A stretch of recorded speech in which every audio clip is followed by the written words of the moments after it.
Hong Kong విమానాశ్రయంలో ఘోర ప్రమాదం చోటు చేసుకుంది. కార్గో విమానం ప్రమాదానికి గురైంది. ఈ మధ్య కాలంలో ప్రపంచవ్యాప్తంగా ఇలాంటి విమాన ప్రమాద ఘటనలు ప్రజల్లో చాలా గుబులు రేపుతున్నటువంటి సంగతి చూస్తూనే ఉన్నాం. సాంకేతిక లోపాలు, వాతావరణ పరిస్థితులు, లేదంటే మానవ తప్పిదాలు, కారణం ఏదైనా కానీ ఇలాంటి ఘటనలు జరుగుతూనే ఉన్నాయి. దీంట్లో ఎందరో ప్రాణాలు కూడా పోగొట్టుకుంటున్నారు. తాజాగా అత్యంత భద్రతా రికార్డు కలిగినటువంటి హాంకాంగ్ అంతర్జాతీయ విమానాశ్రయంలో ఒక ఘోర ప్రమాదం చోటు చేసుకుంది. ఒక కార్గో విమాన ప్రమాదం అక్కడ జరిగింది.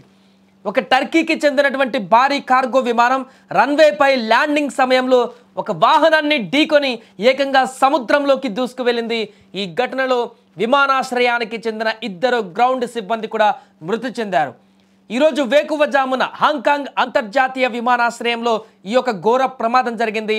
దుబాయ్ నుంచి హాంకాంగ్కు వచ్చినటువంటి టర్కీకి చెందిన ఏసీటీ ఎయిర్లైన్స్ కార్గో విమానం తెల్లవారుజామున 3:50 సమయంలో విమానం ల్యాండింగ్ అవుతున్నప్పుడు ఈ యొక్క ఘటన జరిగింది. విమానం రన్వేపై దిగే క్రమంలో అక్కడ పనిచేస్తున్న గ్రౌండ్ స్టాఫ్కు చెందిన ఒక వాహనాన్ని ఈ విమానం ఢీకొట్టింది. ఆ ధాటికి అదుపు తప్పినటువంటి విమానం రన్వే నుంచి నేరుగా పక్కకు జారిపోయి సముద్రంలోకి దూసుకు వెళ్ళింది. ఈ ప్రమాదం కారణంగా అక్కడ రన్వేపై విధులు నిర్వహిస్తున్న 2 గ్రౌండ్ సిబ్బంది సముద్రంలో పడిపోయారు.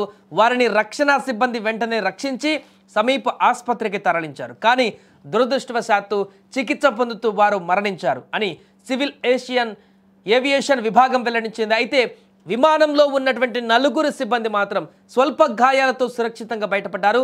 ప్రస్తుతం వారిని ఆసుపత్రులకి తరలించి ట్రీట్మెంట్ అందిస్తున్నారు. అయితే ఇది ప్రయాణికుల విమానం కాకపోవడంతో భారీగా ప్రాణ నష్టం తప్పిందని చెప్పవచ్చు.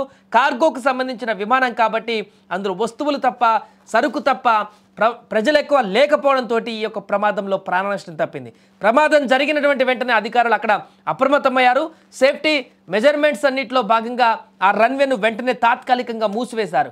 వెంటనే సహాయక చర్యలు చేపట్టేందుకు హెలికాప్టర్లు, అగ్నిమాపక నౌకలను కూడా ఘటనా స్థలానికి పంపించారు. ఈ యొక్క అనూహ్య ఘటన ప్రభావం విమాన సర్వీసులపైన కూడా పడింది. ఈ ప్రమాదం ద్వారా ఆ తర్వాత 11 కార్గో విమానాల సర్వీసులను కూడా రద్దు చేశారు. సాధారణంగా భద్రతాపరంగా ప్రపంచంలోనే అత్యుత్తమ రికార్డు కలిగినటువంటి హాంకాంగ్ విమానాశ్రయం అది. అలాంటి విమానాశ్రయంలోనే ఇలాంటి ప్రమాదాలు జరగడం అనేది చాలా అరుదంటూ కూడా చెప్తున్నారు నిపుణులు.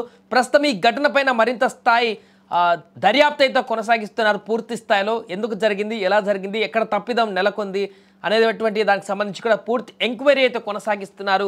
ఏదేమైనా కూడా ఊహించినటువంటి విధంగా భారీ కార్గో విమానంకి జరిగినటువంటి ఈ యొక్క ప్రమాదం ఒక్కసారిగా విమాన ప్రమాదాలకు సంబంధించి జరుగుతున్నటువంటి ఈ యొక్క వరుస ఘటనలను మరొకసారి గుర్తు చేసిందని చెప్పవచ్చు.